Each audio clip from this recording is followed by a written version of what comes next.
Bienvenue. Aujourd'hui, on plonge dans un document assez marquant, le rapport du projet DINA. Son titre, Une quête de justice, le 7 octobre et au-delà. C'est un collectif de juristes, d'experts sur les questions de genre. Oui, tout à fait. Et ils se sont penchés sur les événements tragiques du 7 octobre 2023 et ce qui a suivi. Alors, on va s'appuyer sur des extraits de ce rapport, qui est sorti en juin 2025.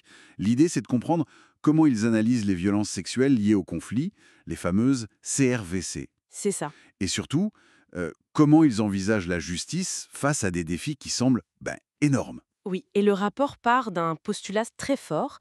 La justice doit être rendue.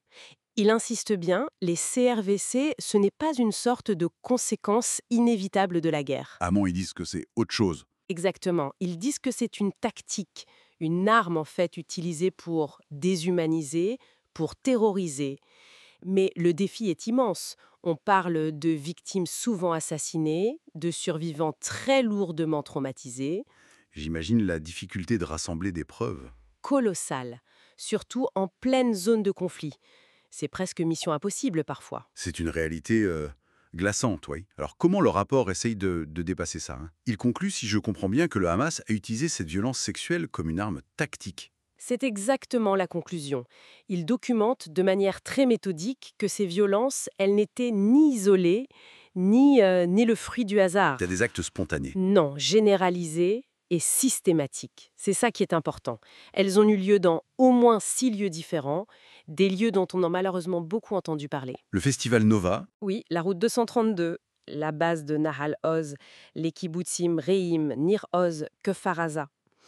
Et ce qui frappe, c'est qu'on retrouve des schémas, des modes opératoires qui reviennent. c'est-à-dire Par exemple, des victimes retrouvées nues ou partiellement nues, souvent ligotées, des indices qui suggèrent des viols collectifs, parfois avant, parfois après l'exécution.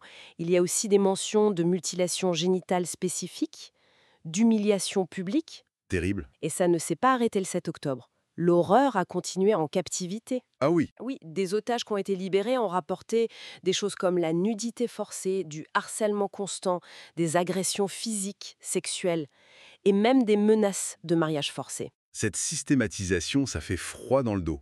Mais alors, la question clé que le rapport doit aborder, c'est, Visio, comment on prouve ça? Comment on établit les responsabilités quand les victimes principales, elles ne peuvent plus parler? Soit parce qu'elles sont mortes, soit à cause du trauma. C'est exactement le nœud du problème pour la justice. Et c'est là que le projet d'Aina est intéressant. Parce qu'il propose des outils, disons, novateurs. 1. Lesquels? En gros, deux cadres. Le premier, c'est un cadre pour organiser les preuves. L'idée, c'est de classer toutes les informations qu'on peut avoir, les témoignages directs de survivants, bien sûr, mais aussi ceux des témoins oculaires ou même auditifs. Des gens qui ont entendu des choses. Voilà. Ou les premiers intervenants, le personnel des morgues, les preuves vidéo, audio. Tout ça est classé selon sa fiabilité, sa proximité avec les faits. Ça permet de tenter de reconstituer les événements, même sans le témoignage direct de la victime au centre. D'accord. Une sorte de puzzle à reconstituer. Et le deuxième cadre? C'est un cadre juridique adapté. Il n'invente pas de nouvelles lois, mais il propose d'adapter des concepts qui existent déjà. Il parle notamment de la responsabilité pénale conjointe, surtout pour des attaques de masse comme celle-là, où on suspecte une intention génocidaire. Concrètement, ça veut dire quoi? Ça veut dire que chaque personne qui participe à une attaque coordonnée pourrait être tenue responsable de toutes les atrocités commises dans le cadre de cette attaque, même s'il n'a pas personnellement commis chaque acte. Ah oui, ça élargit la responsabilité au sein du groupe. C'est une approche forte. Très forte. Et pour les CRSV spécifiquement, il suggère aussi un paradigme de preuve adapté, C'est-à-dire? moins centré sur la victime unique. Oui, en partie. Il reconnaît que le mal n'est pas seulement individuel, il atteint toute la communauté.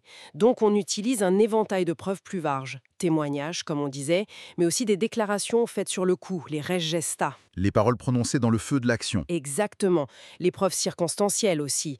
Et surtout l'identification de ces fameux schémas récurrents dont on parlait. C'est une tentative d'anticiper les difficultés de preuve. Une démarche proactive en quelque sorte. Et est-ce que ça résonne avec ce que d'autres organismes ont constaté? L'ONU, la CPI. Oui, c'est un point important du rapport.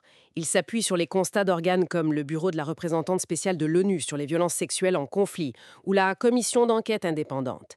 Et il mentionne aussi le mandat d'arrêt de la CPI. Et ils disent quoi ces rapports? Il corrobore. Il confirme qu'il y a eu des violences sexuelles dans plusieurs de ces lieux. Il les attribue au Hamas ou à des groupes affiliés. Il note le caractère systématique ou au moins des schémas répétitifs. Et il confirme aussi les violences en captivité, y compris la pénétration forcée. Donc si on résume, ce rapport du projet d'AENA, ce n'est pas juste un état des lieux, même si c'est essentiel.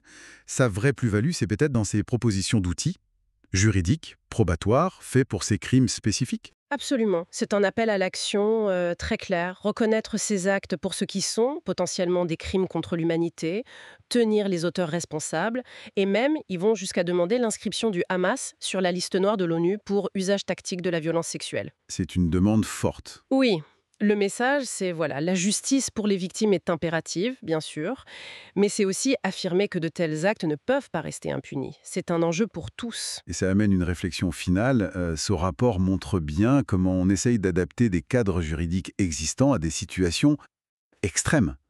Des situations où les coupables cherchent activement à effacer les preuves, à réduire les victimes au silence. Tout à fait. Ça interroge sur la capacité de nos systèmes de justice à évoluer, non? Face à ces atrocités de masse moderne. C'est une question qui va bien au-delà de ce cas précis finalement.